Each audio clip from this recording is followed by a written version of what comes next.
te doy la bienvenida a Campus Podcast. ¡Vamos, que estamos de estreno! ¡Venga! Aquí estoy con mis compañeros Oliver Oliva y José Antonio Gelado. Hola. Damos inicio a este nuevo podcast, Campus Podcast. ¿Qué vamos a tener en Campus Podcast? Bien, vamos a hablar de la actualidad del podcast, vamos a hablar sobre nuestras creaciones, vamos a invitar posiblemente amigos y amigas a hablar también de podcast. Esto va a ser Campus Podcast en campuspodcast.es. Para que veáis cómo se reaprovecha el contenido, que es uno de los contenidos de nuestro curso. Practicando con el ejemplo, exactamente. Completamente. Pero vamos a estar los tres, nos vais a tener semanalmente aquí en Campus Podcast y vamos a, sobre todo, creo que lo vamos a pasar muy bien. Los tres somos amigos, somos compañeros y creo que vamos a trasladaros esta amistad que tenemos, pero siempre donde el podcast va a ser nuestro tema de conversación habitual, como suele ser habitual en nuestra llamada por teléfono y todo. No es lo raro. En campuspodcast.es. El año 2008 creo que ha sido el año más nefasto para la educación y el año, yo creo, también más nefasto para la sociedad, porque aparecen esos inventos que los tres son muy buenos. Cuando aparecen los likes, aparecen para que tú puedas dar tu opinión sobre un producto. Yo creo que al principio no pensaban que eso fuera a ser tan comprometido personalmente, que donde estoy buscando los likes no es para el producto, es para mí. Sí. Y entonces eso está produciendo estragos entre la gente joven y entre la gente no tan joven. Es decir, mato por un like. Pero además tiene otro asunto. ¿Hasta qué punto el sistema de los likes nos hace vulnerables a todos? Cuando hubo el escándalo por las votaciones del Brexit, una sociedad, Cambridge Analytica, había utilizado un tipo de propaganda que era un microtarget. Es decir, voy a escoger, no voy a hacer campañas así a voleo, no, voy a hacer pequeñas campañas dirigidas a grupitos muy, muy definidos. Entonces lo que hizo fue comprar información a Facebook. En información estaban los likes. Y el que hizo los perfiles para dirigir la publicidad dijo, bueno, hemos comprobado que con 65 likes, con 165 likes de una persona, podemos definir con un 80% de probabilidad cuáles son sus inclinaciones de voto. Con 65. Y si tenemos 300, le conocemos de arriba abajo mejor que su padre, mejor que su madre, mejor que su mujer, mejor que... Le hemos pillado. De manera que cuando estamos dando los likes, estamos exponiendo a toda nuestra intimidad. Y claro, sí, pero eso sí lo habían decidido. Y lo que dice Mozorov es eso. Todo el sistema estaba dirigido a conceder pequeños premios. Un like es un pequeño premio. Y por lo tanto, si yo voy dando con pequeños premios, Skinner conseguía que sus palomas acabaran jugando al baloncesto. Si iban dándole pequeños premios. Bienvenidos al podcast El Aprehendedor, con César López Benito, donde encontrarás charlas para buscar caminos de mejora en lo personal y en lo profesional. Hoy me acompaña en esta aventura el dibujante Marcus Carús, para entrevistar juntos al filósofo José Antonio Marina. Voy con la presentación de ambos. Marcus Carús es arquitecto y dibujante. Como dice él, lleva ilustrando con metáforas visuales la obra de José Antonio Marina desde hace 10 años. Esto incluye el libro Historia Visual de la Inteligencia, traducido al chino, coreano, turco y ahora al ruso. Así como más de 50 mapas visuales para el panóptico o vídeos para las campañas de sus libros, como su última publicación, La vacuna contra la insensatez. José Antonio Marina es filósofo, ensayista, pedagogo, divulgador y prolífico escritor. Según su web, José Antonio es un filósofo a pie de calle, un investigador privado, un bailarín en el mundo de las ideas. Ha conseguido romper los corsés académicos y acercar al gran público una forma diferente de entender la vida. Ha sido galardonado con el Premio Anagrama de Ensayo, el Premio Giner de los Ríos de Innovación Educativa y el Premio Nacional de Ensayo. Hoy vamos a hablar de su obra y de su último libro, La vacuna contra la insensatez. ¿Qué tal, aprendedores? Hoy tenemos en el podcast a mi nuevo compañero de viaje en esta aventura, Marcus Carús. Hola, de nuevo, Bueno, de nuevo nada. Yo empecé este viaje contigo. efectivamente, fuiste el episodio número 1 de este podcast. Fui el episodio piloto. Así es. Es un orgullo ver hasta dónde has llegado. Mira, muchas gracias. Has llegado a José Antonio Marín. Claro que sí. Hoy en el podcast tenemos a alguien que no necesita presentación, el filósofo y escritor José Antonio Marina, donde vamos a hablar de su obra y pensamiento. ¿Qué tal, José Antonio? ¿Cómo estás? No, encantado de estar aquí. Y las guasas de Marcus ni hago caso. No hago caso de ellas ya. Preparando la entrevista con Marcus, llegamos, pensando cómo empezar, ¿no? Lo que hicimos es hacer una pregunta a ChatGPT de que nos dijera quién era José Antonio Marina en 50 palabras, ¿vale? Entonces te lo voy a decir y quiero saber tu opinión, ¿qué te parece? Dice: José Antonio Marina es filósofo y pedagogo español, ha dedicado su carrera al estudio de la inteligencia, la creatividad y la ética, autor prolífico y divulgador que promueve una educación transformadora y humanista. ¿Qué te parece? Bueno, es verdad, pero no es toda la verdad. Pero no, lo que dice es verdad. Pero no dice, por ejemplo, que de lo que yo estoy más orgulloso no son de los libros, sino de haber inventado una nueva variedad de berza. Ajá. Porque escritor de libros hay muchos y conoces muchos inventores de berzas. No, la verdad que no. Pues esa es mi ventaja comparativa, de manera que puedes elegir. O hablamos de libros o hablamos de berzas. Qué bueno.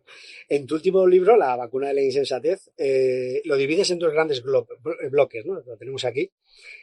Uno que es que somos una especie preparada para ser engañada, y una segunda parte que es somos una especie decidida a no ser engañada. En esta segunda parte ofreces una serie de soluciones muy interesantes, ¿no? Y me gustaría preguntarte, ¿por qué cuando hablamos de política o religión estos temas dividen tanto a la gente? Pues en principio hay una razón incluso neurológica. Es decir, todos nosotros tenemos una especial interés en defender nuestra identidad personal, hasta tal punto que podemos crear sistemas de autodefensas muy complejos, parte de ellos son los que estudió Freud. Pero lo que sabemos es que hay dos tipos de creencias que son, aunque no pertenecen a nuestra identidad más profunda, pero incluso neurológicamente están muy próximas a ellas, que son las creencias, las ideologías políticas y las ideologías religiosas. Con lo cual, si alguien quiere hacer un debate sobre mis ideas religiosas o mis ideas políticas, yo lo interpreto automáticamente como un ataque a mí.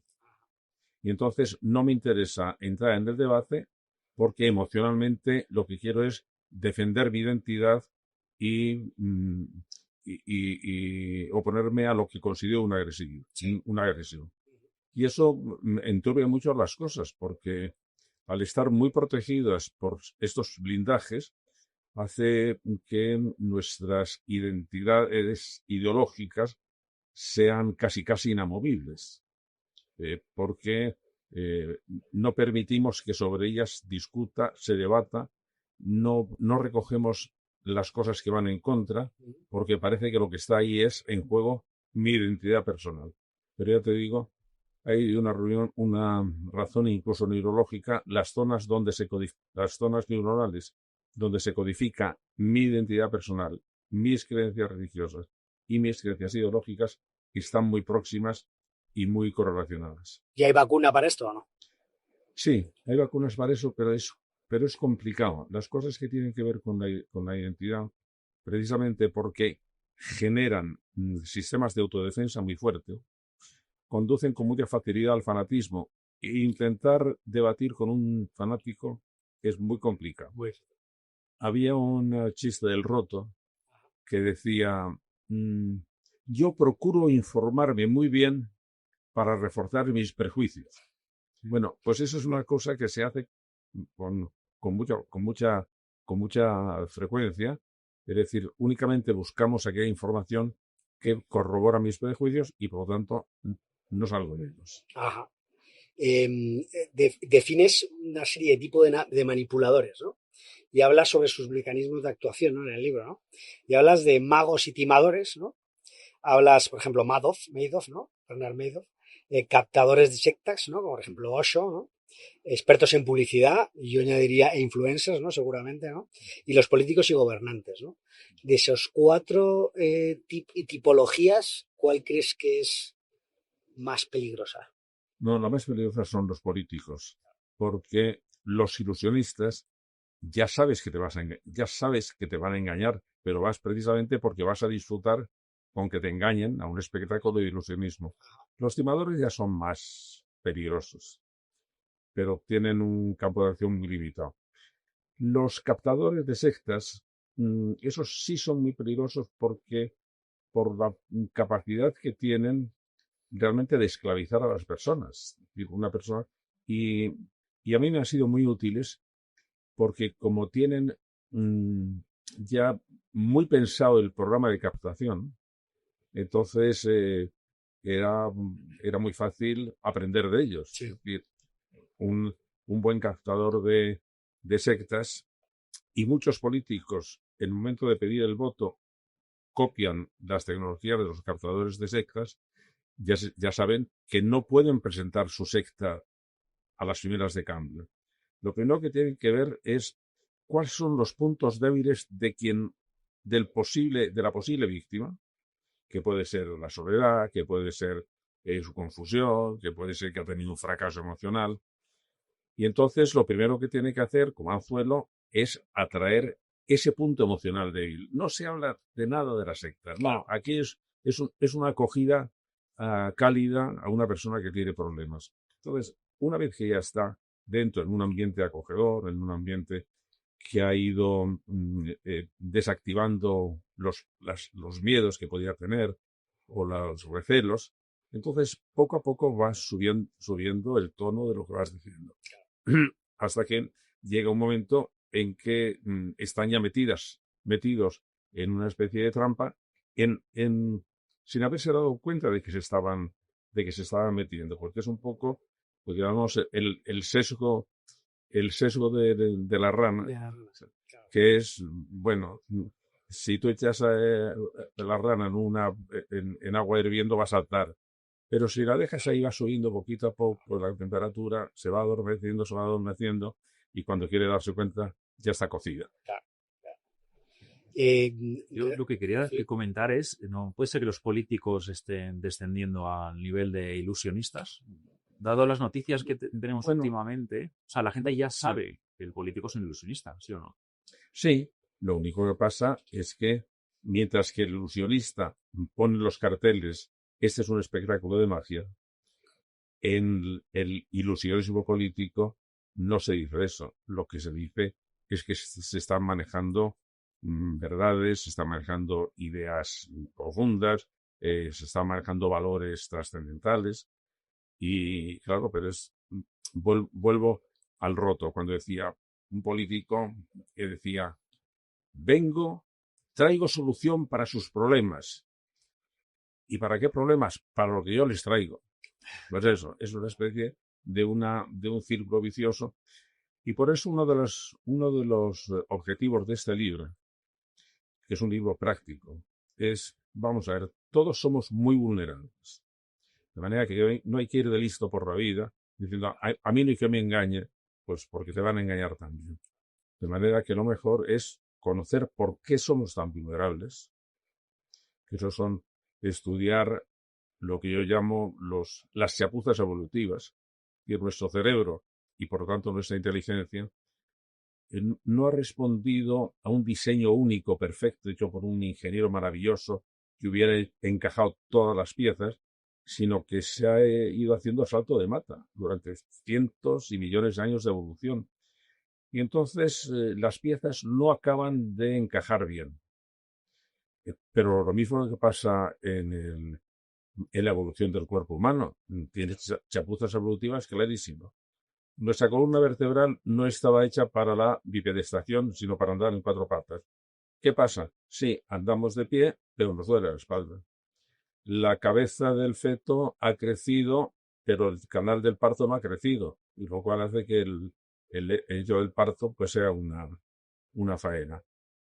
Una cosa de absolutamente ningún diseñador de máquinas hubiera hecho.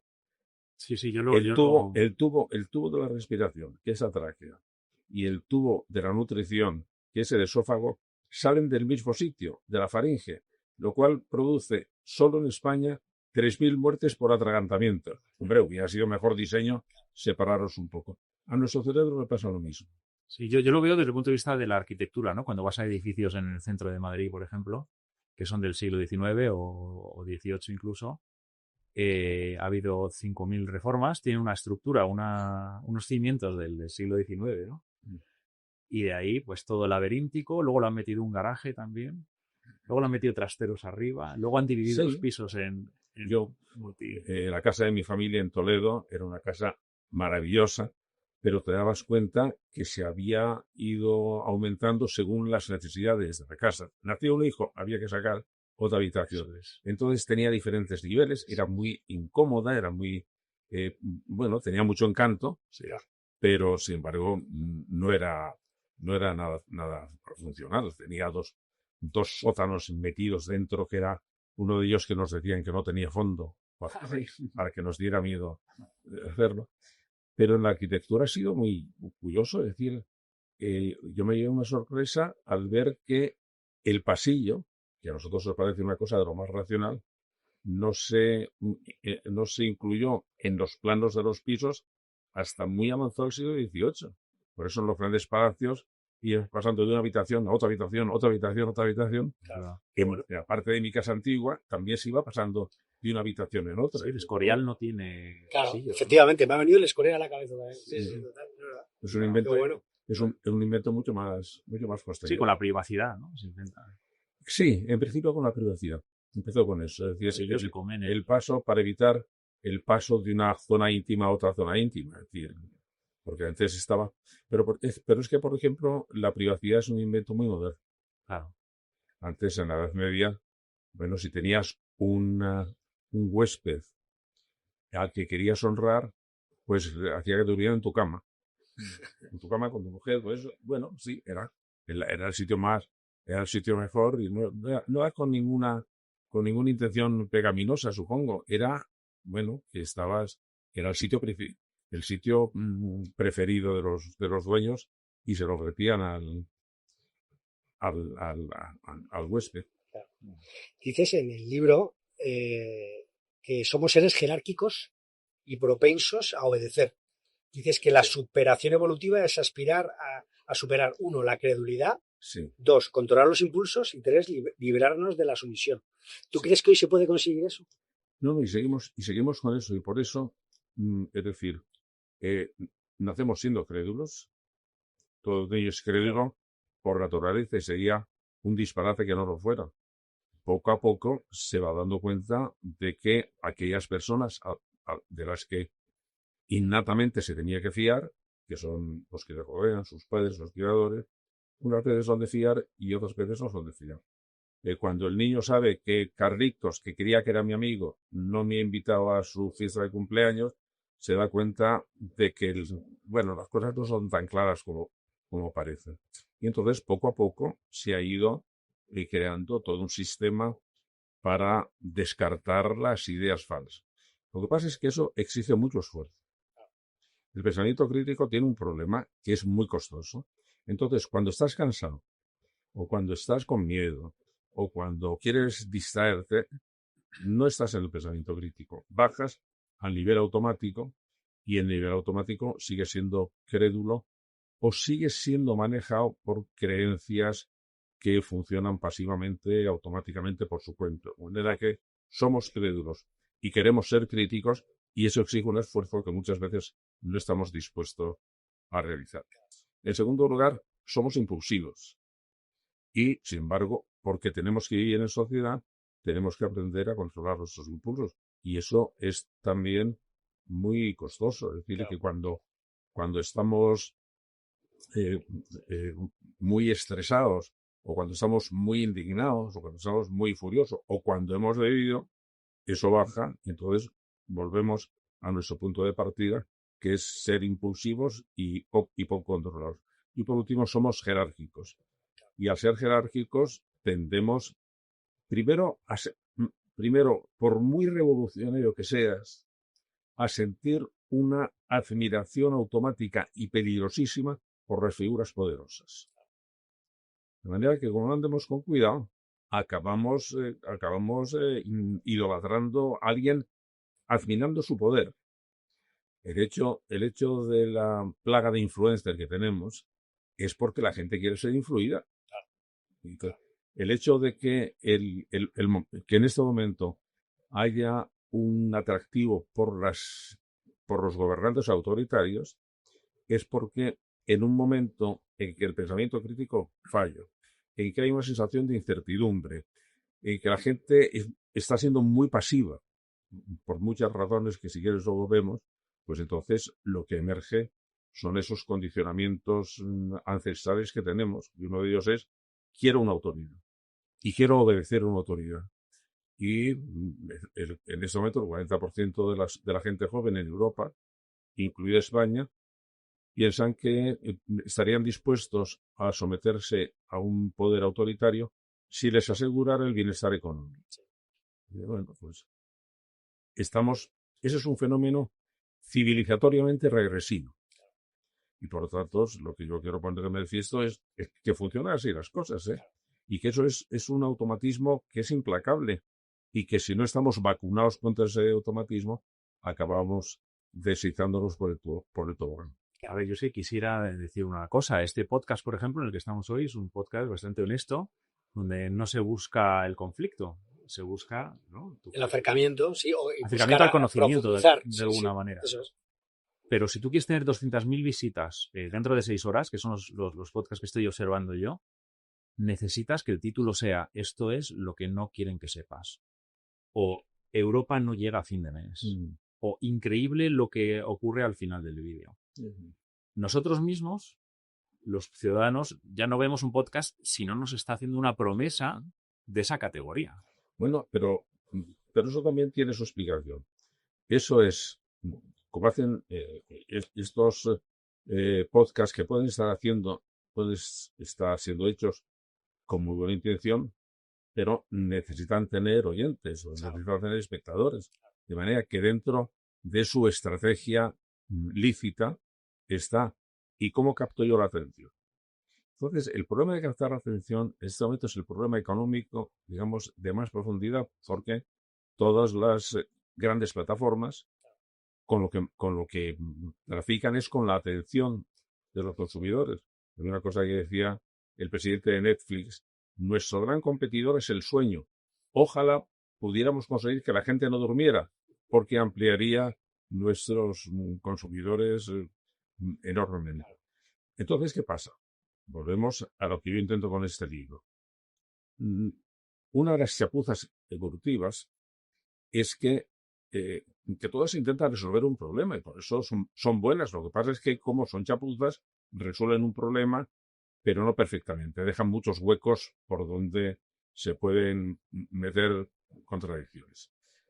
Una de las chapuzas es que nosotros hemos heredado de los animales un sistema de atención, que es atención involuntaria. Es decir, para sobrevivir, los animales y nosotros también debemos tener un sistema automático de responder a determinados impulsos, que sean muy violentos, que sean muy nuevos, que tengan características peligrosas, y entonces eso automáticamente atrae nuestra atención. Pero, para no estar pendientes de los estímulos, el ser humano ha creado otro tipo de atención, que es una atención voluntaria. Yo voy a elegir a qué estímulo quiero responder. Y eso es lo que abre nuestro campo de la libertad. Entonces, ¿qué pasa? Que mientras que la atención involuntaria no gasta energía, la atención voluntaria consume mucha energía y por eso nos cansa. Entonces, cuando estamos cansados de prestar energía, si viene alguien y nos ofrece un estímulo que atrape la atención involuntaria y nos distraiga, estamos encantados.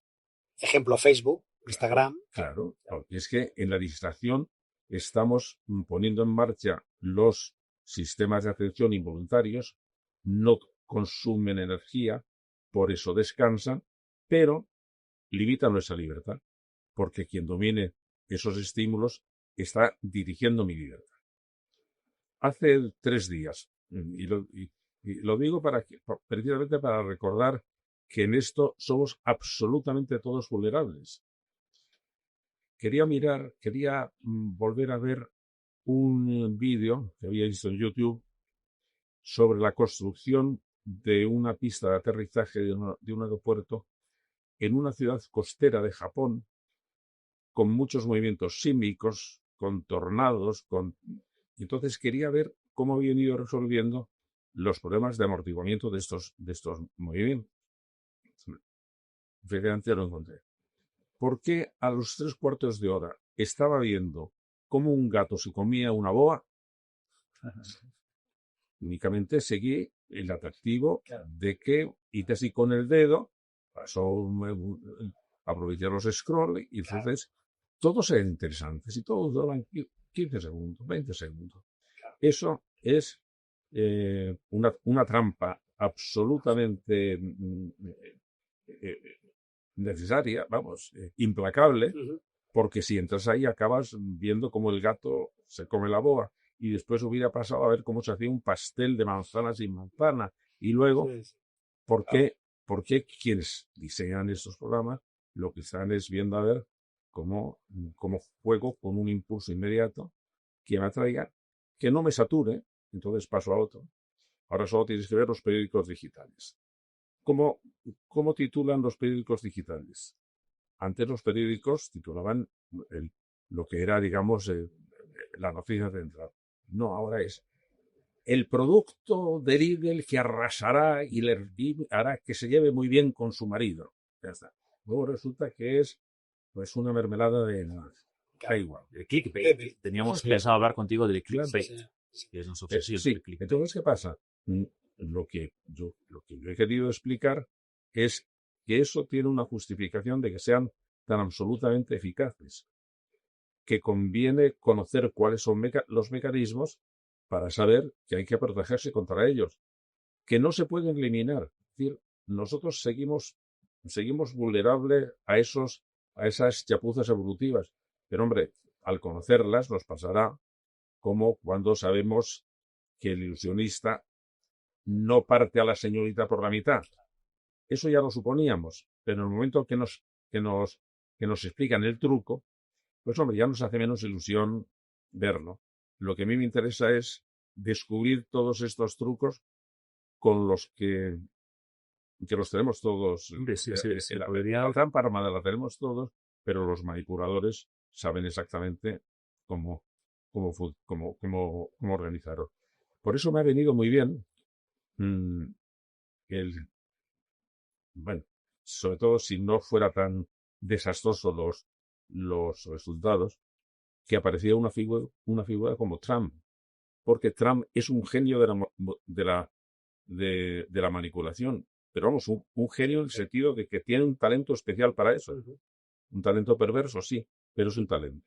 Por eso cada vez que la gente dice Trump es un loco, es un tonto, no, eso forma parte de su manipulación, porque ha recuperado uno de los trucos de ilusionismo político que ese ya se le ocurrió a Nixon, que es la teoría del loco. Nixon, lo contaba Kissinger, un día le dijo, me interesa hacer creer a la gente que estoy loco, porque si la gente cree que estoy loco, va a tomarse muy en serio cualquier cosa que diga, aunque sea un disparate. Mientras que si soy una persona prudente y digo, voy a usar la bomba atómica, nadie se lo va a creer. Pero si creo que soy loco y digo, a ver si voy a utilizar la bomba atómica, la gente dice, vamos a ver, vamos a tomarlo con seriedad, porque a lo mejor no. Pero los trucos de Trump sabe que uno de nuestros puntos débiles es una afirmación que se repite el suficiente número de veces, acabamos acostumbrarnos a ellas y acabamos aceptándola como verdadera en un porcentaje muy grande de eso. No, eso es una tesis que está... que 1000 veces una mentira, claro, al final se convierte en verdad, ¿no? Claro. Entonces, antes de las elecciones que ganó Biden, Trump estaba diciendo que le iban a robar las elecciones. Pierde las elecciones. Hace un montón de pleitos. Todos pleitos de es verdad, que no hay forma de demostrar que ha habido un pucherazo. Él ha seguido diciendo, me han quitado las elecciones, me han quitado las elecciones, me han quitado las elecciones. El 50% del Partido Republicano está convencido de que le han quitado las elecciones. Y bueno, pues en política ya lo vemos. Se repite mucho un insulto y la gente acaba pensando, Claro. a lo mejor es verdad. Referente al pensamiento crítico, que es un tema, pues, como clickbait, o sea, todo lo que estamos hablando de muchos temas. ¿Para ti qué es el pensamiento crítico? Vamos a ver, el pensamiento crítico es aquel que somete todas las afirmaciones a unos criterios de veracidad.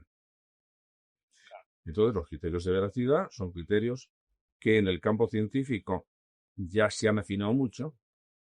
En el campo político y en el campo ético no se han afinado tanto y, por lo tanto, tenemos que fortalecerlos más. Pero claro, en este momento es que lo que se está diciendo, sobre todo la filosofía posmoderna, es que no hay mentiras porque tampoco hay verdades. De manera que lo que hay son opiniones. Y que todas las opiniones son respetables. Bueno, eso es un ataque absolutamente frontal contra, no solamente contra el pensamiento crítico, contra la justicia, contra la posibilidad, contra el conocimiento, contra la libertad, contra todo. Porque está diciendo, si todo vale igual, Lo verdadero y lo falso es lo mismo. pues ya se puede ver lo falso y lo bueno y lo malo. Claro. Y no puedo hablar de que una cosa es justa porque no hay diferencia entre justicia e injusticia. De manera que lo que hay que recuperar en este momento es la capacidad de la inteligencia humana para, primero, elaborar criterios de verdad objetiva y, segundo, para ponerlos en práctica. Los de la ciencia, ya te digo, por mucho que se empeñen en decir que la ciencia es la superstición occidental, no, los criterios de la ciencia están muy bien elaborados. A mí lo que me interesa trabajar es en los criterios sobre ética, porque además me parece que la ética es la gran creación de la inteligencia y que, por tanto, para que eso sea así, tiene que tener también criterios de evaluación. No decir, la ética es una creación de cada cultura y, por lo tanto, cada cultura es respetable, cada moral es respetable.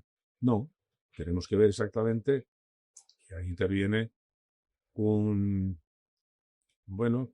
libro que tiene el atractivo, que además estaba ilustrado por Marcus, que es la historia visual de la inteligencia, en que lo que se distingue es todo lo que hacemos lo hacemos buscando nuestra felicidad. Ya. Pero nuestra felicidad privada nos lleva a tener que preocuparnos de la felicidad pública. Y la diferencia es muy notable.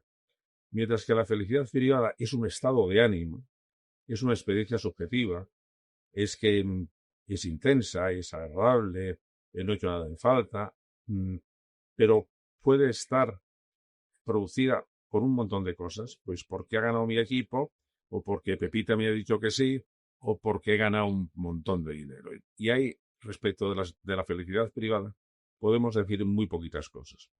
No, la felicidad pública es otra cosa, es una situación. No es una experiencia subjetiva, es una situación objetiva que puedo medir. Y es aquella en la que los proyectos individuales para ser feliz tienen seguridad, están protegidos, han conseguido entenderse con otros, han puesto de manifiesto que hay modos buenos y malos de resolver los problemas. Y entonces, cuando ves que una sociedad ha conseguido eso, ha conseguido que el índice de Gini sea de diferencia sea menor, que tengan un buen sistema educativo, que tengan un buen sistema de sanidad pública, que tengan un buen sistema de justicia, que se respeten los derechos, que haya seguridad procesal. Entonces dices, en esa situación quiero vivir. Sí. Esa es la felicidad. Es un ecosistema. La felicidad. Claro. Y entonces ahí sí podría empezar a decir, mira, es bueno todo lo que favorece este ecosistema, el ecosistema de la justicia, y es malo todo lo que destruye. Entonces, he dicho una cosa que a la gente le ha parecido muy, muy estrafalaria, que el interés obsesivo que hay en este momento por la felicidad es un mal social. Bueno, ¿cómo va a ser un mal social? Sí, porque se centra solo en la felicidad privada y no comprende que la felicidad privada está dependiendo del marco social, jurídico, político, económico en el que tiene que desarrollarse. Que en ese momento es muy difícil que alguien pueda ser subjetivamente feliz en Gaza. ¿Por qué? Porque se han matado a sus hijos, está en peligro de muerte, no se respetan los derechos. No. Lo que necesitamos es fortalecer la felicidad pública. Oye, y otra cosita también que quería decir que estoy escuchando últimamente, que es la diferencia entre felicidad y placer. El placer es cuando te comes un Big Mac, una hamburguesa, y haciendo publicidad. Eso no es felicidad, eso te da un placer. Claro, pero saber diferenciarlo bien. Pero es que en este lo he visto, lo he explicado, una de las chapuzas evolutivas es precisamente el placer. Sí, porque es una de las grandes guías de acción. Y el placer significa, y todo el sistema de recompensas significa que aquello que produce placer va a ser repetido. Pero luego resulta que el placer no es una guía fiable. ¿Por qué? Porque todos los placeres no son buenos. Porque hay placeres porque el placer de comer te lleva a la obesidad. Y qué pena. Claro, porque demanda más, igual que la droga. Claro. Necesitas doble dosis. Lo mismo, pero con la felicidad no necesitas doble dosis. Claro. Necesitas años para alcanzar. Claro. Entonces, ¿qué pasa? Que el placer es necesario, es una guía indispensable y al mismo tiempo no es de vida. Entonces, ¿qué pasa? Que se me pueden colar por ahí patógenos mentales y lo hacen. que te pueden destrozar la vida. Es decir, la industria de la televisión se dedica a eso. Y tú lo sabes. O sea, dices, no, es que puede ocurrir. No, es que toda la industria está trabajando constantemente en engañarnos, ¿no? Sí, pero por eso... Pero hay 3 modos de engaño. Por lo menos los que yo he conseguido aislar. Porque vuelvo a decir que cuando he subtitulado este libro, un tratado de inmunología mental, es porque me tomo este asunto en serio. No es un comentario que hago sobre cosas. Es decir, ¿se puede hacer una ciencia sobre esto? Sí. Tiene que tener 3 partes. Primero, vamos a ver si descubrimos por qué tenemos esos puntos débiles, cuáles son las vulnerabilidades nuestras, eso es lo primero. Igual que la fisiología te dice exactamente por qué razón tu sistema inmunitario puede estar deprimido. Entonces se te cuela todo. Pero esa es la primera parte. La segunda parte, ¿cuáles son los patógenos que van a aprovechar esas vulnerabilidades tuyas? La inmunología biológica lo sabe muy bien, sabe que hay virus, que hay bacterias, que hay hongos, y entonces los estudia para ver cómo funcionan, es decir, cómo burlan nuestras reservas. Y hay unos que lo que hacen es anular la membrana de las células. Hay otras que directamente son confundidas, parece que son elementos buenos. Y eso también lo tenemos que hacer en los virus mentales, porque hay cosas que nos parecen atractivas, por el placer, y una vez que lo hemos aceptado, podemos quedar enganchados al placer. Y el tercero muy bien, ya tenemos, estos son nuestras debilidades, estos son los patógenos y estos nuestras defensas. Vamos a ver si podemos poner en práctica vacunas que nos defiendan, que nos protejan de estas cosas. Esa vacuna es de pensamiento crítico. Esa es la de mayor nivel. Antes de llegar al pensamiento crítico, tenemos que librarnos de muchos patógenos. En este momento, por ejemplo, el decir que no, la idea de que no podemos llegar a conocer la verdad porque depende de las culturas, ese es un patógeno que anula la capacidad nuestra de defensas. No llegamos al pensamiento crítico porque es que nos interesa. Porque ya hemos dicho que no es posible. Yo he tirado la toalla del telediario. ¿Qué hago? Claro. José Antonio. Bueno, o sea, de verdad que no, yo no sé de parte de vamos a ver. ¿Cuáles son los virus? ¿Cuáles son los patógenos? Yo he aislado 3 tipos. Uno, que es el más sencillo, es el de las noticias falsas. Bueno, noticias falsas es un contenido informativo que no puedes distinguir de uno verdadero y lo aceptas como tal. Y entonces, bueno, pues funciona como una información equivocada. En este momento, aunque hay alguna metodología para vacunarse, intenta asegurarte de la fuente de información, intenta confirmarlo de alguna manera, pero todo eso exige esfuerzo. Y en algunas cosas excede de la capacidad de una persona, porque no puedes saber exactamente en un momento en que se ha sofisticado de tal forma la presentación de las noticias falsas, en que las deepfake son absolutamente indiscernibles. No puedo distinguir en este momento, a no ser que tenga unas herramientas muy, muy sofisticadas, un vídeo verdadero de un vídeo falso. Ya. Es decir, el vídeo en que de repente Obama estaba diciendo disparates, no le puedes distinguir y, por tanto, la vulnerabilidad de los espectadores es total. Y ahí sí debían entrar, igual que los estados protegen la salubridad del aire, del agua, de los medicamentos, de los elementos, porque tienen sistemas para hacerlo, nosotros necesitamos que las sociedades pongan en práctica instituciones para calibrar, para verificar las noticias, porque el ciudadano no puede. El termómetro de la mentira. Pero claro, ¿quién lo, O sea, no solamente diseña eso? porque luego hay otras noticias falsas que ya no son noticias falsas, son argumentos falsos. Ya con los argumentos falsos es más fácil que una persona entrenada en los argumentos pueda detectar las falacias Y argumentales. tiene pensamiento crítico, pues Ahí está el pensamiento Claro, crítico, ahí ya se dice. Bueno, pero tenemos las falsas noticias. Hay otros que ya son más complejos, que son los virus mentales. Se caracterizan porque son noticias falsas, pero que al ser aceptadas cambian nuestra manera de pensar, alteran nuestra manera de pensar, equivocan nuestra manera de pensar. Es decir, cuando Trump dice todos los inmigrantes son asesinos, drogadictos y violadores, eso es una falsa noticia. Cuando yo la acepto, se convierte en un virus mental. ¿Por qué? Porque a partir de ese momento yo voy a pensar de una manera distinta. Voy a recelar de todos los inmigrantes, voy a ver con más, a fijarme más en las noticias que den la razón a eso.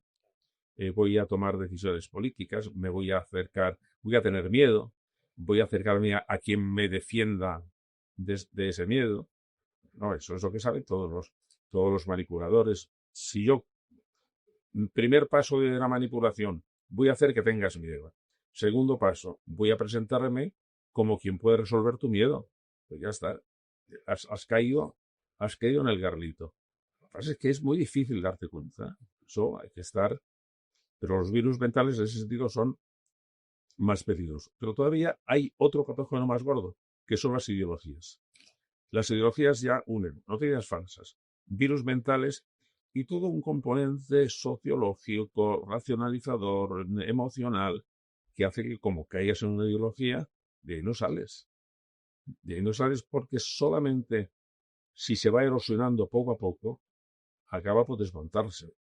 Pero como se blindan, como una ideología, lo primero que dice es yo estoy en posesión de la verdad y por lo tanto no tengo que hacer caso de nada que venga afuera, las ideologías no aprenden. Y las ideologías políticas tampoco aprenden y por eso la bipolarización tiene que ir reforzándose cada vez más porque no aprende y necesita fortalecerse. Pero vamos a ver, ¿pero cómo hemos llegado a admitir que eso es lo normal en política? Pues volviendo a mi autor de referencia, al Roto, la manera de conseguir que la gente viva en el infierno es convencerla de que no hay otro sitio donde ir. Nosotros hemos dicho, esto es la política, y no hay forma. No, la política, pues todo va a ser corrupción. Todo va a ser corrupción, de manera que, mira, escoge el corrupto más simpático. No, eso es haber ya caído, digamos, en la infección total. Mira, ya no tiene salvación. Bueno, pues de todo esto es de lo que me interesa a mí tanto. claro. Y luego, claro, añadimos a todo ello el mundo de las redes, Internet. Comentas en el libro, que me ha encantado la parte que Evgeny Marazov, no sé si digo, experto en tecnología, dice que el verdadero santo patrón de Internet es Skinner. y dice que la caja de Skinner digital, que es buenísimo, y que son los likes, la cámara frontal instalada y el scroll. Eso todo vino en el año 2008 y el año 2008 creo que ha sido el año más nefasto para la educación y el año, yo creo, también más nefasto para la sociedad, porque aparecen esos inventos que los tres son muy buenos. Cuando aparecen los likes, aparecen para que tú puedas dar tu opinión sobre un producto. Yo creo que al principio no pensaban que eso fuera a ser tan comprometido personalmente, que donde estoy buscando los likes no es para el producto, es para mí. Sí, sí, sí. Y entonces eso está produciendo estragos entre la gente joven y entre la gente no tan joven. Es decir, mato por un like. Pero además tiene otro asunto. Hasta qué punto el sistema de los likes nos hace vulnerables a todos. Cuando hubo el escándalo por las votaciones del Brexit, una sociedad, Cambridge Analytica, había utilizado un tipo de propaganda que era un microtarget. Es decir, voy a escoger, no voy a hacer campañas así a voleo, no, voy a hacer pequeñas campañas dirigidas a grupitos muy, muy definidos. Entonces lo que hizo fue comprar información a Facebook. En información estaban los likes. Y el que hizo los perfiles para dirigir la publicidad dijo, bueno, hemos comprobado que con 65 likes, con 165 likes de una persona, podemos definir con un 80% de probabilidad cuáles son sus inclinaciones de voto. Con 65. Y si tenemos 300, le conocemos de arriba abajo mejor que su padre, mejor que su madre, mejor que su mujer, mejor que... Le hemos pillado. De manera que cuando estamos dando los likes, estamos exponiendo a toda nuestra intimidad. Y claro, sí, esos son... pero eso sí lo habían decidido. Y lo que dice Mozorov es eso. Todo el sistema estaba dirigido a conceder pequeños premios. Un like es un pequeño premio. Y por lo tanto, si yo voy dando con pequeños premios, Skinner conseguía que sus palomas acabaran jugando al baloncesto. Si iban dándole pequeños premios. Cuando hacemos que los delfines hagan esas maravillas en el zoo, es porque cada vez que se van acercando al movimiento que yo quiero, le doy un pequeño premio. Le das un pescadito. O sea, la Le das caja un de pescadito. Skinner es, ¿no?, el premio y el castigo. Pero a las personas les das un like, que no se puede comer. Claro. No, mira. No. Es más sutil eso, porque cuando se empezó, a mí me interesan todos los procesos de amaestramiento, pues en fondo son skinnerianos. Claro, cuando se empezó a querer adistrar los delfines, la recompensa tiene que ser inmediata. Y si hacían un movimiento en medio de una piscina, no podías ir a darle el pescadito de premio a la piscina, al centro de la piscina. De manera que había un periodo de latencia entre el acto que quieras premiar y el premio, entonces no funciona. Claro, no. Pero dijeron, bueno, ¿y cómo podemos solucionar esto? No. Primero vamos a relacionar el premio, el pescadito, con un sonido de un silbato. Qué bueno. Entonces, el momento que ya sea el delfín relaciona el silbato con el pescadito, el silbato sí lo va a oír inmediatamente después. Porque estos son... La ficha. Hombre, pero es que todo eso está funcionando en la vida de todos los días. Es que ese encadenamiento de estímulo-respuesta es implacable. Es que acabamos. Sí, pero lo guasa es que han conseguido adiestrarnos pagándonos con likes. Claro. Tengo 210 likes. Claro, ¿Y vas por ahí con tu medalla o qué? Sí. Y luego lo de la cámara, ¿no? O sea, la cámara lo de la cámara ha creado una especie de, por una parte, de narcisismo y por otra parte de frustración continua. Porque claro, si uno me manda una fotografía diciendo, mira cómo me estoy bebiendo una cerveza en la Costa Brava. Pues si yo no pongo algo que le pueda hacer la competencia, yo soy un pringao. Yo no estoy aquí metido en mi piso, muerto de asco. De manera que tengo que ver a ver si puedo también poner una fotografía y haciendo algo. Bueno, entonces acaban. Pues voy a ver si voy subo a pata coja hasta el Empire State Building. O voy a ver si consigo asomarme peligrosamente a una barandilla para tener un selfie en una altura en el Empire State Building. Sí. Una fotografía con muchos likes. Un selfie. Mira, hace poco ha habido en Francia un juicio interesante porque era de una periodista que por un artículo que había escrito, no me acuerdo sobre qué tema, había tenido un acoso en las redes absolutamente colosal. Entonces descubrió quiénes eran los autores de ese acoso, los llevó a juicio y al final los condenaron. Pero lo curioso es cuando fue y le preguntó a uno de ellos, pero vamos a ver, ¿y usted por qué era tan cruel con ese acoso? ¿Usted conocía a esta persona? No. ¿Por qué era tan cruel? Y le dijo, pues porque creía que con la crueldad iba a conseguir más like. Se acabó se acabó la reunión. Qué bárbaro. Pero vuelvo a decir, César, que lo que me interesa del libro es que eso no son unos psicópatas, es que son unos desalmados, es que están siendo víctimas de una chapuza evolutiva en que todos podemos caer y que, por lo tanto, lo de tomarse en serio lo de las vacunas es porque el asunto es muy serio. Claro. Comentabas también en esa parte de la caja de Skinner, ¿no? Interesantísima. Comentabas también, relatabas un tal James Williams, estratega de Google, que hablando con los diseñadores de tecnología de Google, ¿vale? Preguntaba al grupo, dice, ¿cuántos de vosotros queréis vivir en el mundo que estáis diseñando? Y nadie levantó la mano. Me parece increíble. Mira, Shane Parker, que fue el primer presidente de Facebook, pues se pasaba un poco lo mismo. Lo que al final de explicar hasta qué punto todo este diseño era para conseguir atraer la atención, dijo, en este momento solo Dios sabe lo que la nueva tecnología está haciendo con el cerebro de los niños. Claro, que eso lo diga el presidente de Facebook es muy complicado. El inventor del scroll, que es el tercer invento.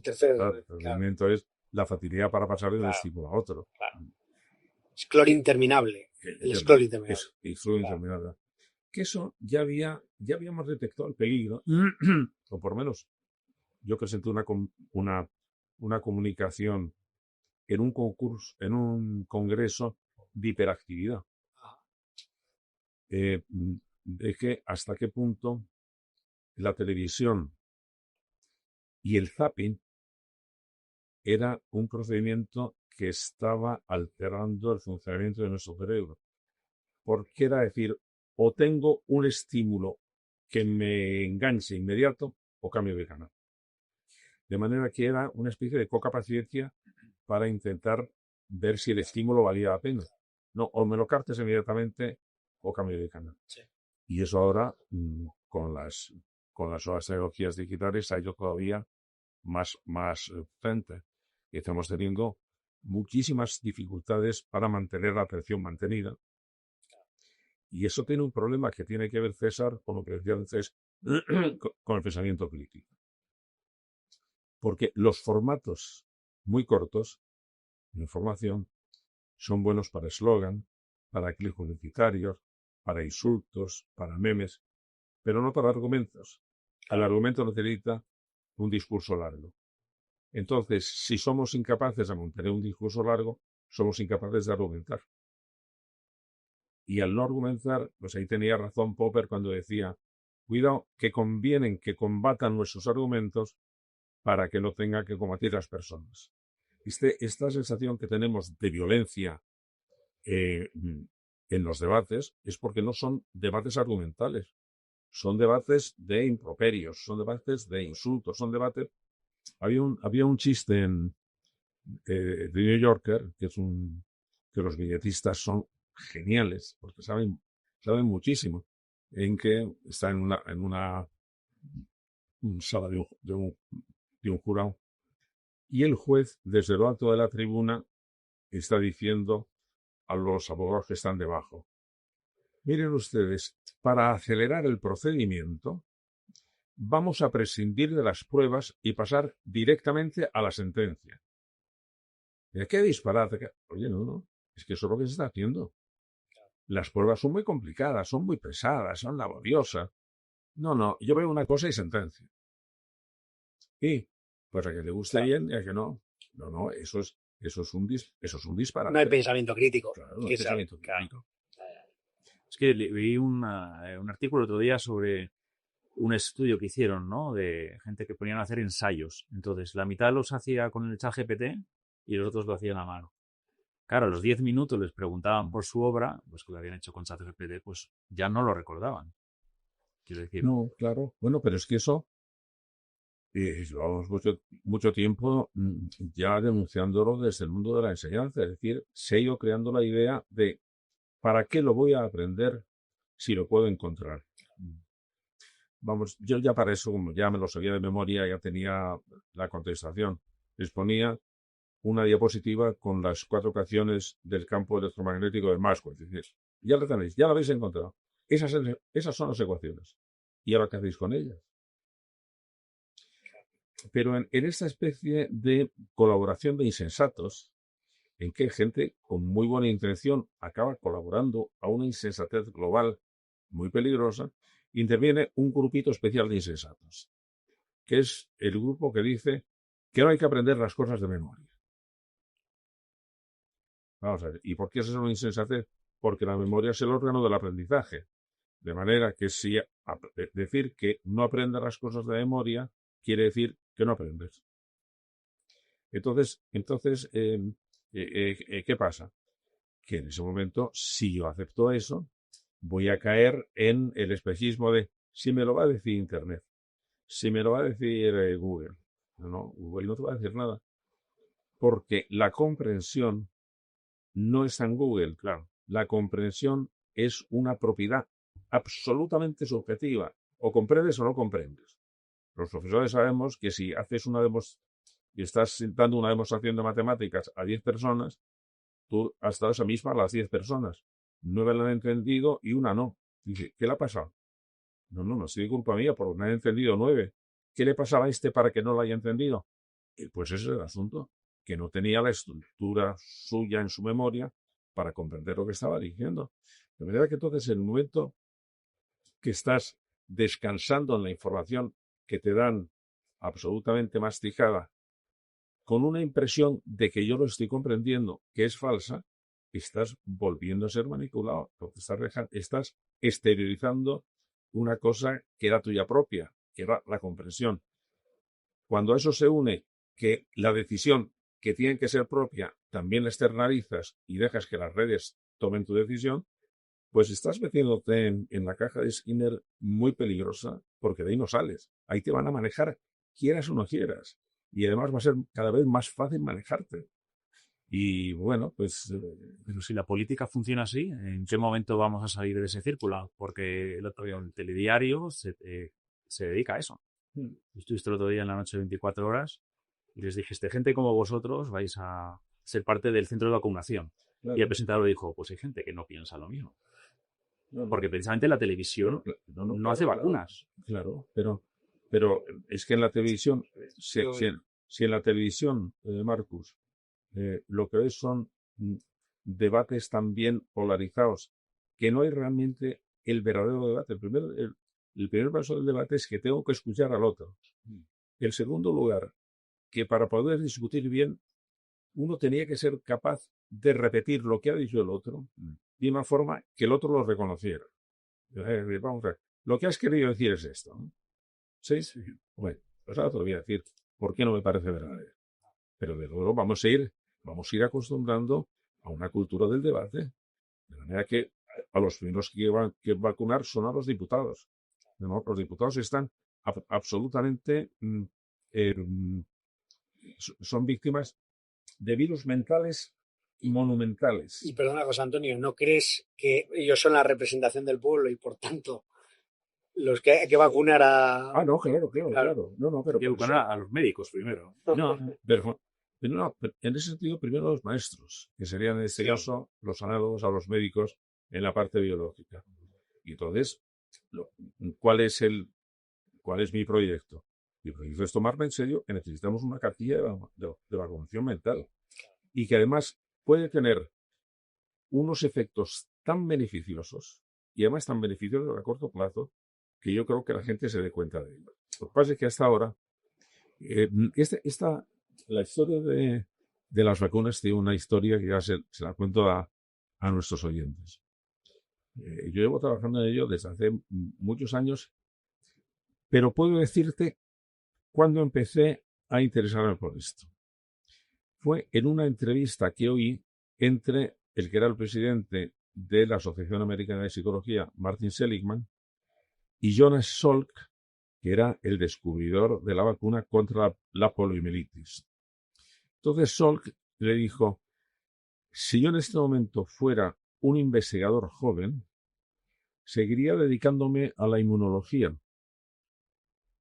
pero no a la inmunología física, sino a la inmunología mental, para ver, él lo quería decir, para ver si podíamos descubrir una vacuna en contra de enfermedades mentales. Entonces Martin Seligman, que era un gran especialista en depresiones, se lo tomó en serio y dijo, voy a ver si consigo hacer una vacuna contra las depresiones, preventiva de las depresiones. Y eran muchos años exponiéndola y digamos, extendiéndola en su cátedra en la Universidad de Pensilvania.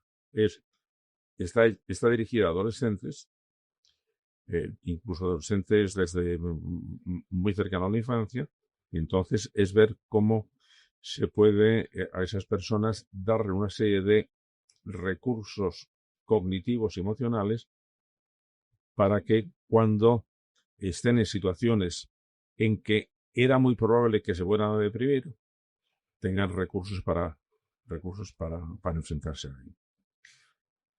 Hay otra vacuna también antigua, que es la de Meichenbaum, que era para ser capaz de sobreponerse a situaciones de estrés muy complejas. Una vacuna. Ya tenemos ahí dos. Otra que utilizan muchos terapeutas cognitivos, que es como algunas de las malestares psicológicos están producidas por un virus, que suelen ser siempre creencias erróneas, entonces, pero que están funcionando de una manera automática. Si yo consigo descubrir cuál es esa creencia errónea y desactivo esa creencia errónea, resulta que he resuelto el problema de la persona. Y eso lo hizo además en un caso concreto que, como es muy gráfico, yo creo que nuestros espectadores lo van a entender bien.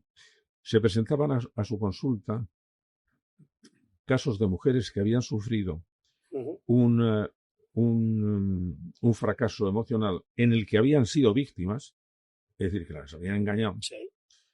Entonces venían muy deprimidas, y eso era explicable, pero muy deprimidas y con complejo de culpabilidad, que no era tan explicable porque eran las víctimas, y eso agravaba, sin embargo, la depresión. Yo digo, pero vamos a ver, ¿y cómo es posible que esas personas sientan complejo de culpabilidad? Entonces, cuando empezó a investigar, se dio cuenta que todas esas personas tenían una especie de creencia básica que la habían adquirido pues por presión ambiental, ¿no? Y que actuaba exactamente como un virus mental, que era lo siguiente: quien da amor, recibe amor. Bueno, cuando eso está funcionando en esa máquina de hacer razonamientos, que lo hace de manera automática, y lo que recibe de fuera, pues no te quieren, la consecuencia es, pues no has dado el suficiente amor, luego eres culpable. Y claro, además, eso era implacable. ¿Cuál era la solución? Que Aaron Beck, que pone en marcha con sus terapias cognitivas. Ya hemos aislado. Primero, tenemos que reconocer que esa es la creencia patógena. Y ahora lo siguiente, que es, vamos a ver si conseguimos cambiarla. En el momento que eso se cambia, esas personas dejaban de tener el complejo de culpabilidad y su depresión era mucho mejor tratada. De manera que tenemos ya muchos ensayos de que esto puede funcionar. Sander van der Linden, por ejemplo, ese ha querido hacer una vacuna contra la manipulación y lo que hace es obligar a sus alumnos a que diseñen proyectos de manipulación para alguien.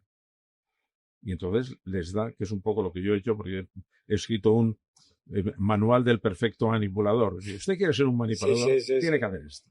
Que tienes 20 o 25 claro, puntos ahí, ¿no? Y no es porque yo quiera que la gente sea manipuladora, sino para que al saber qué trucos son, nos podamos defender mejor de ello. De manera que yo creo que estamos en un momento oportuno para poner esto en serio. Ahora podemos empezar a diseñar vacunas muy concretas, pero sabiendo además que las dos vacunas más potentes, pero más difíciles de conseguir, son el pensamiento crítico por una parte y el comportamiento éticamente bueno por otra. El comportamiento éticamente bueno nos protege muchísimo, porque en caso de manipulaciones se puede decir, sí, me estarás manipulando, pero mi deber es hacer esto. Claro. Y se acabó el asunto. Por eso decías lo de la niñez, ¿no? Que es importante la niñez hacer este... Sí, yo quería decir que a mí me hackearon el WhatsApp hace un par de años y desde entonces no soy el mismo. O sea, desde entonces me siento vacunado. No os digo cómo me hackearon porque me da vergüenza. Me da vergüenza reconocer que yo soy como esos que piensan que... O sea, esos que yo pienso que son idiotas, pues yo lo he hecho también. Pues desde que caí en ese hackeo, o sea, a mí no me vuelven a hackear. Esa es una vacuna real, que es eso que te llevas el palo. Entonces, ideológicamente, sensatamente, como nos vacunamos. Yo sé que el fuego quema porque me he quemado, no porque me lo han dicho. Entonces... Sí, lo que pasa es que muchas veces el escarmiento ha sido siempre una vacuna. El gato escaldado del agua fría huye. Lo que pasa es que las vacunas que a mí me interesan tienen que ser preventivas. Es decir, fortalecer la capacidad de reacción antes de que haya ocurrido la catástrofe, porque en tu caso tuvo solución, claro, pero otras veces puede no tener solución. Es decir, si te hackean el móvil y te dejan la cuenta cero, lo vas a pasar muy mal, ¿no? De manera que estos, aunque como todas las vacunas, hay dos tipos de vacunas. Una que es, vamos a fortalecer el sistema de defensa general para todo, que son, por ejemplo, los interferones, digamos. Yo utilizo eso. Y luego las vacunas específicas para virus específico. La vacuna de la gripe no sirve para el sarampión. Hay que ponerte la vacuna de la gripe y el sarampión. De manera que entonces, en lo que quiero continuar este libro es, vamos a empezar ya a precisar las vacunas. Estas son vacunas generales y deben darse a estas edades a través de estos medios educativos o a través de estos medios de comunicación, y estas son las específicas que habrá que darlas en diferentes motivos. Si no recuerdo mal y sin ánimo de hacer ¿cómo se dice? Un spoiler, ¿no? De los, ¿cómo se llama? Interferones. Creo que dices como 6, ¿no? Dices la capacidad para inhibir el impulso, la capacidad para dirigir la atención, controlar el propio pensamiento, reflexión, gestión de aprendizaje y gestión de emociones. Sí. Y a mí las primeras 4 es como la meditación, ¿no? Eso es la meditación, ¿no? Bueno, la meditación es realmente una de ellas. La meditación es la que reflexiona sobre los propios procesos. Y va más a la meditación de parar la mente, más claro. Que... Claro. Pero sí, por ejemplo, una parte de la meditación, concretamente la meditación era, lo primero es, vamos a paralizar esa especie de borbotón continuo de correncias que le están haciendo. Pero todas estas cosas las tenemos ahí muy bien localizadas y sobre esas ya sí he hecho un método que se está aplicando en muchas escuelas, que está en un libro que se llama El cerebro que aprende, porque esas son funciones ejecutivas. Entonces, las funciones ejecutivas son las funciones que en cada uno de nosotros son modernas, es tecnología neuronal moderna, que son las que están en los lóbulos frontales. Las emocionales son tecnologías neurales muy antiguas, que están muy en el fondo del cerebro y por eso aprenden muy lentamente. Las funciones ejecutivas aprenden más rápidamente y sabemos que son fundamentalmente esas. Cuando se debilitan, entonces una persona es mucho más vulnerable. Es decir, ¿qué les pasa a los niños y a los adultos que tienen, por ejemplo, déficit de atención? Significa que tienen déficit de atención voluntaria y, por lo tanto, cualquier estímulo de fuera les va a atrapar la atención. Son mucho más débiles. Las personas impulsivas o compulsivas que no controlan los impulsos, entonces es facilísimo hacer con ellos lo que sea. Si sabes qué es lo que les pone fuera de quicio, vas ahí directo y se ponen como una fiera y pierden el control. De manera que hay esas funciones ejecutivas, fortalecerlas, forma parte de las vacunas, y eso ahora sabemos que debía ser entre los últimos años de primaria y los primeros en los últimos años de infantil, sí, y toda la primaria, porque si no se han fortalecido cuando se llega ya a la adolescencia, hay algunas que son muy complicadas de desarrollar. De manera que tenemos ahí esa... O sea que con 45 años, olvídate, si no te lo han hecho con 15 es muy difícil, muy complicado. Es muy complicado porque pasa un poco lo mismo. Cada una de estas cosas son hábitos, y son hábitos que se van reforzando con el uso. Y es más fácil quitarte el hábito de fumar si llevas solamente fumando 6 meses que si llevas 50 años. No, sobre todo es fácil dejarlo si has empezado a fumar a los 30.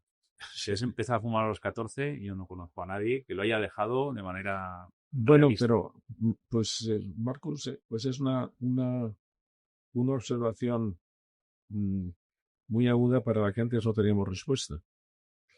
Y ahora la tenemos porque uno de los descubrimientos neurológicos más llamativos de los últimos, ya, hace unos 20 años, es que estábamos trabajando con la idea de que había un periodo nuclear del aprendizaje que era de 0 a 3 años, ampliándolo un poco de 0 a 5 años.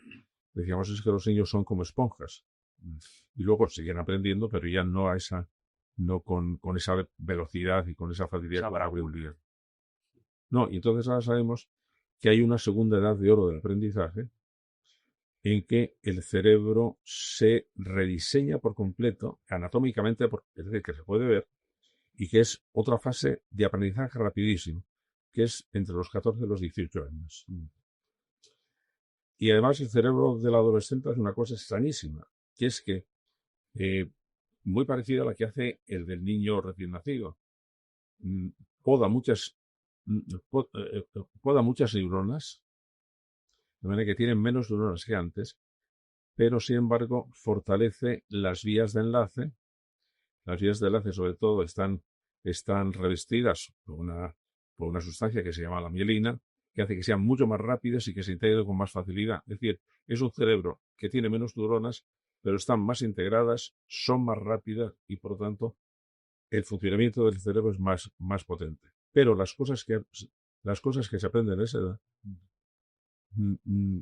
es más difícil quitarlas que las que se han aprendido a la infancia. A los 3, claro, porque Y las más has aprendido ya con conciencia. Que se han aprendido después, porque ese es un periodo que yo creo que posiblemente está diseñado por la evolución, porque era el momento, la adolescencia era el momento en que un individuo se tenía que separar del grupo y empezar a llevar una vida autónoma. Y entonces tenía que aprender cosas para su nueva vida de autónomo.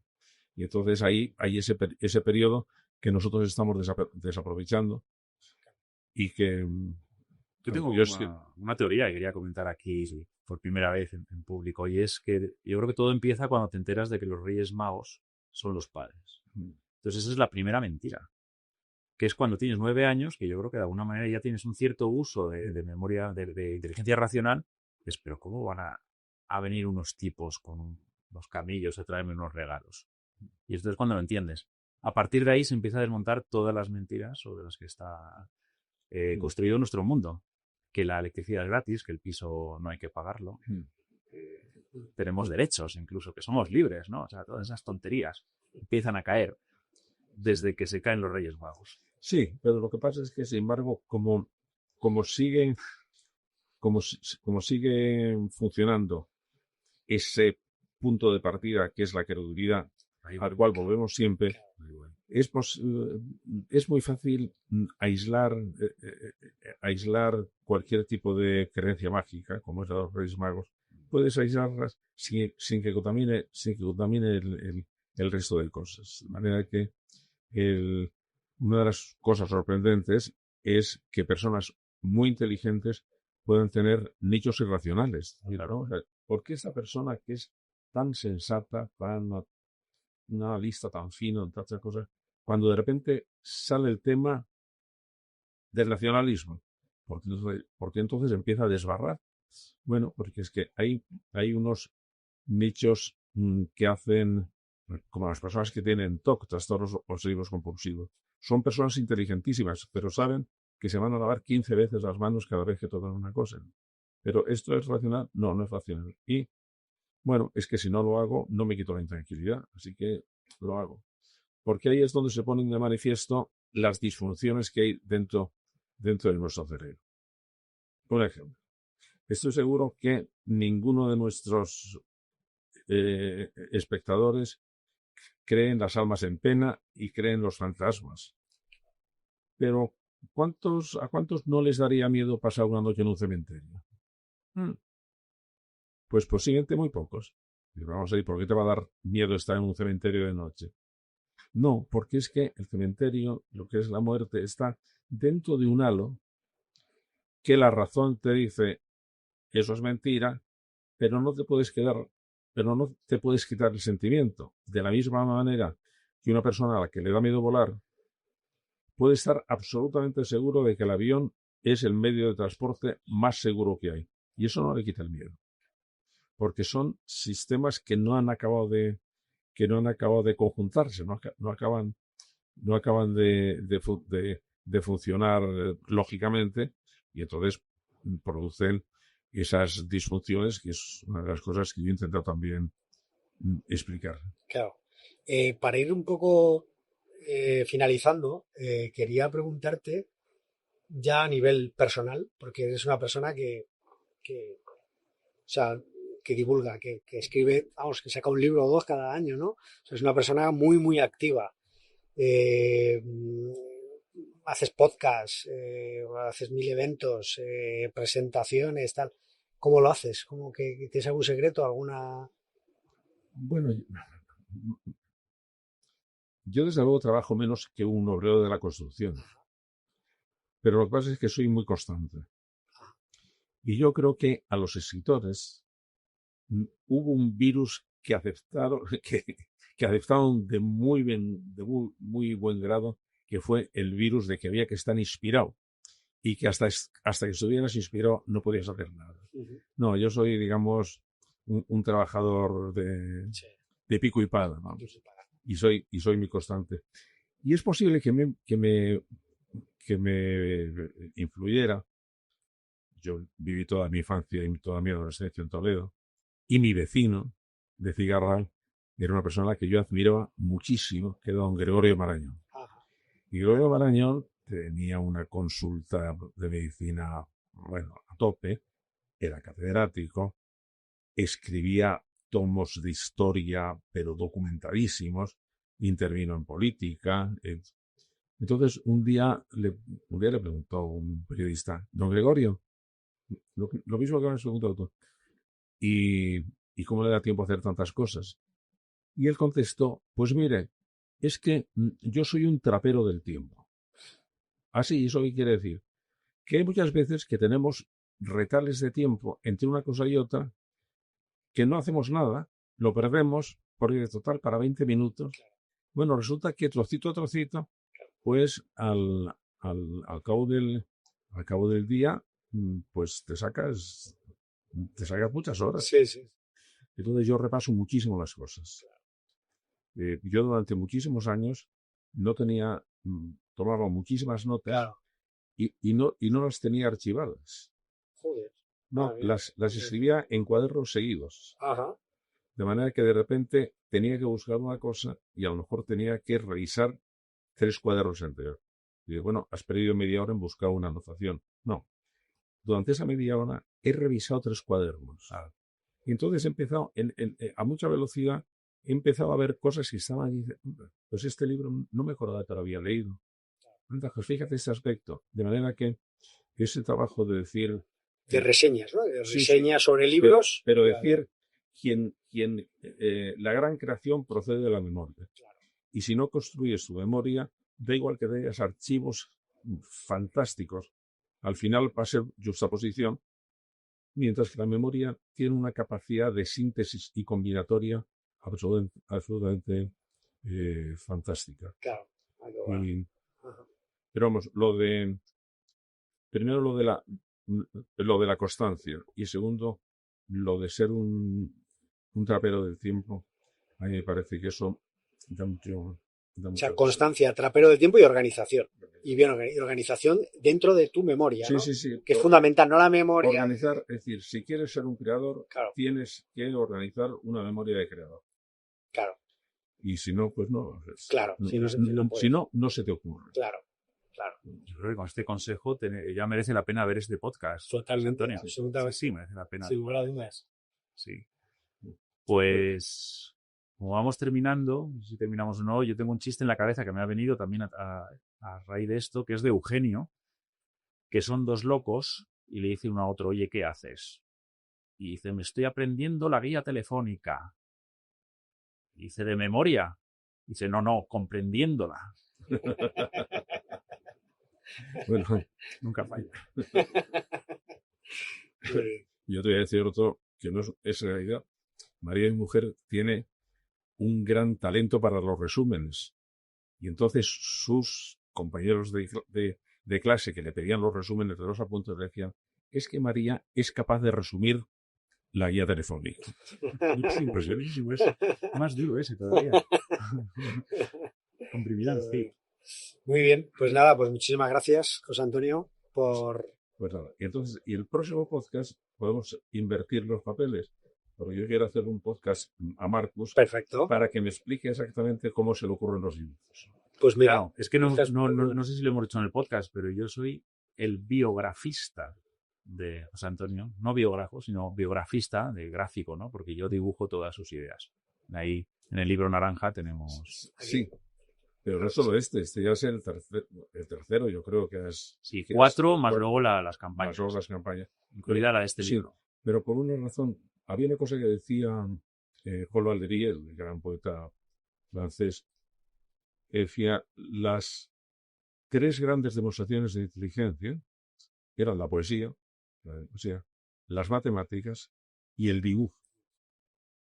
Y a mí eso siempre me ha intrigado mucho, porque el dibujo tiene en primer lugar una capacidad de abstracción muy peculiar, la idea que tienes para dibujar en la naturaleza no hay dibujos, porque no hay líneas aisladas, son volúmenes, son colores que se matizan, pero ya para convertir la naturaleza en una línea tienes que hacer un esfuerzo tremendo de abstracción.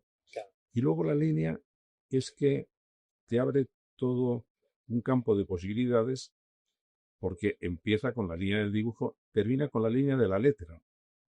Que la letra es un tipo especial de línea también. Los chinos y los japoneses han sabido unificar las dos cosas y han hecho de la caligrafía un arte plástico muy sofisticado. Pero ahí hay todo un mundo. Y sobre todo porque en el dibujo puede haber un mecanismo puro del ingenio. El ingenio es hacer que algo que parece que es cotidiano, una vez que lo has comprendido, es como como una pirotecnia que explotar. Es decir, te has tragado un paquetito así, que es el cohete, sí, pero luego ese cohete ha dado origen, ese paquetito ha dado origen a todo tipo de fantasmagorías, de imágenes, de luces. Claro. Entonces, un buen dibujo es lo mismo, es un paquetito muy elemental, pero si tiene la carga de ingenio dentro, una vez que lo has comprendido, es que literalmente estalla. Y a veces es un mecanismo que un día nos lo tiene que explicar más. Pues vamos a hacer dos cosas. Una, vamos a hacer el próximo podcast, lo hacemos tú y yo si quieres, a Limón, Y yo me siento a Marcos, y tú te sientas ahí. Y el próximo libro que sigue, ¿no? ¿no? Decías que ibas a seguir. No, has dicho pues, que lo vas a ampliar, ¿no? Que lo vas a ampliar. Me gustaría ya sistematizarlo para decir, bueno, que este es el planteamiento general, pero ahora vamos a pasar a los hechos. Estos son los virus principales y estas son las vacunas de las que podemos disponer ahora, digamos, con su método de aplicación. Qué bueno, claro. Qué bueno, pues nada, cuando lo tengas, bienvenido serás al podcast. Muchas gracias, José Antonio. Muchas gracias. Gracias.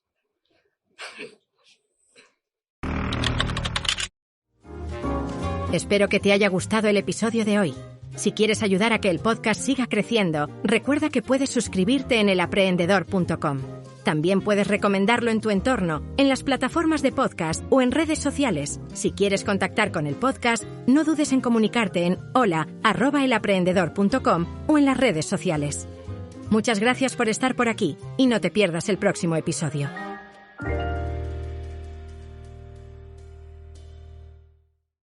Te doy la bienvenida a Campus Podcast. ¡Vamos, que estamos de estreno! ¡Venga! Aquí estoy con mis compañeros Oliver Oliva y José Antonio Gelado. Hola. Damos inicio a este nuevo podcast, Campus Podcast. ¿Qué vamos a tener en Campus Podcast? Bien, vamos a hablar de la actualidad del podcast, vamos a hablar sobre nuestras creaciones, vamos a invitar posiblemente amigos y amigas a hablar también de podcast. Esto va a ser Campus Podcast en campuspodcast.es. Para que veáis cómo se reaprovecha el contenido, que es uno de los contenidos de nuestro curso. Practicando con el ejemplo, exactamente. Completamente. Pero vamos a estar los tres, nos vais a tener semanalmente aquí en Campus Podcast y vamos a, sobre todo, creo que lo vamos a pasar muy bien. Los tres somos amigos, somos compañeros y creo que vamos a trasladaros esta amistad que tenemos, pero siempre donde el podcast va a ser nuestro tema de conversación habitual, como suele ser habitual en nuestras llamadas por teléfono y todo. No es lo raro. En campuspodcast.es.